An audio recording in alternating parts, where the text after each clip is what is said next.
petits faucons, c'est le Faucon Noir. Alors tout d'abord, je vais bien, j'espère que vous allez bien. Alors nous voici sur une vidéo info qui a sorti il y a 2 heures que le président Poutine a envoyé ses troupes en Ukraine. Le président français a répondu à tout ça.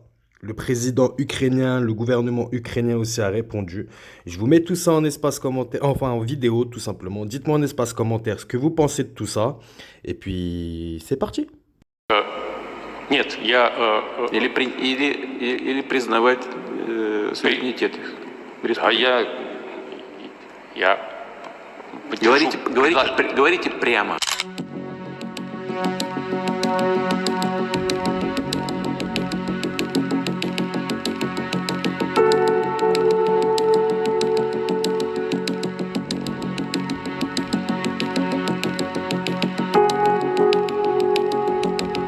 Вы предлагаете начать переговорный процесс? Нет, я...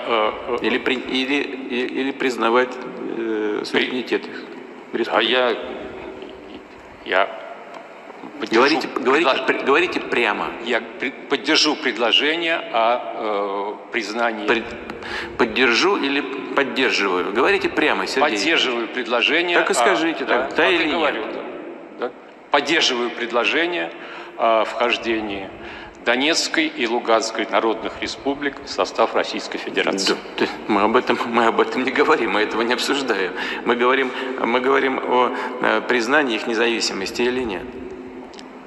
Да, я поддерживаю предложение о признании независимости.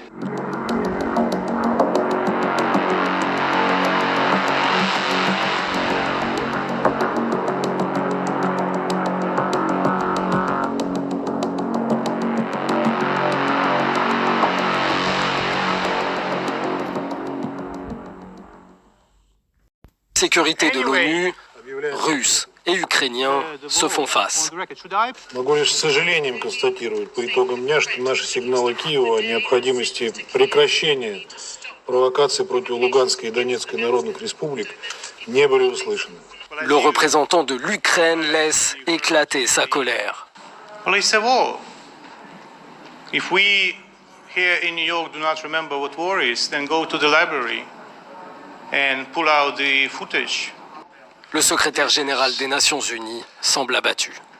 The saddest moment in my tenure as Secretary General of the United Nations. President Putin, in the name of humanity, bring your troops back to Russia. Depuis le début de l'attaque russe contre l'Ukraine, les réunions d'urgence se multiplient. Ursula von der Leyen annonce le gel des avoirs russes dans l'Union européenne et l'exclusion des banques russes du marché financier européen.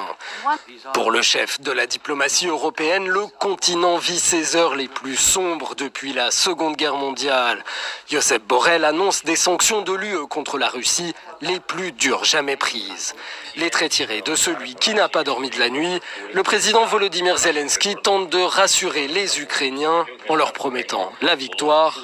Il appelle à l'unité des Européens et leur demande de monter une coalition anti-Poutine. Emmanuel Macron, lui, exprime la solidarité de la France avec l'Ukraine et annonce agir avec ses alliés pour que cesse la guerre.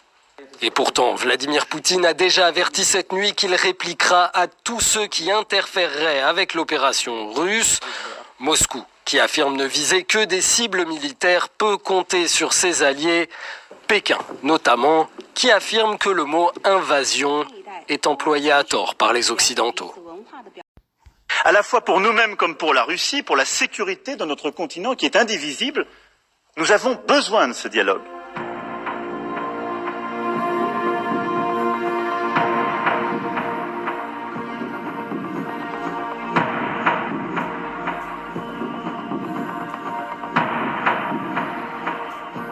Nous devons, nous, Européens, poser collectivement nos propres exigences et nous mettre le rejet du recours à la force, à la menace, à la coercition, le choix libre pour les États de participer aux organisations, aux alliances, aux arrangements de sécurité de leur choix, l'inviolabilité des frontières, l'intégrité territoriale des États, le rejet des sphères d'influence. Ce dont je parle, ce sont les principes que nous, Européens, et que la Russie avons signés il y a 30 ans. À nous, Européens, de défendre ces principes et ces droits inhérents à la souveraineté des États. À nous d'en réaffirmer la valeur et d'en sanctionner efficacement la violation. La souveraineté est une liberté. Elle est au cœur de notre projet européen, elle est aussi une réponse aux déstabilisations à l'œuvre sur notre continent. C'est pourquoi nous continuerons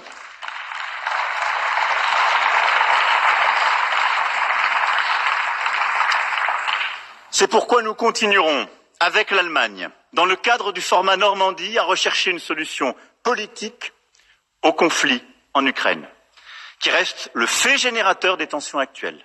Et votre soutien collectif est nécessaire pour appuyer nos efforts.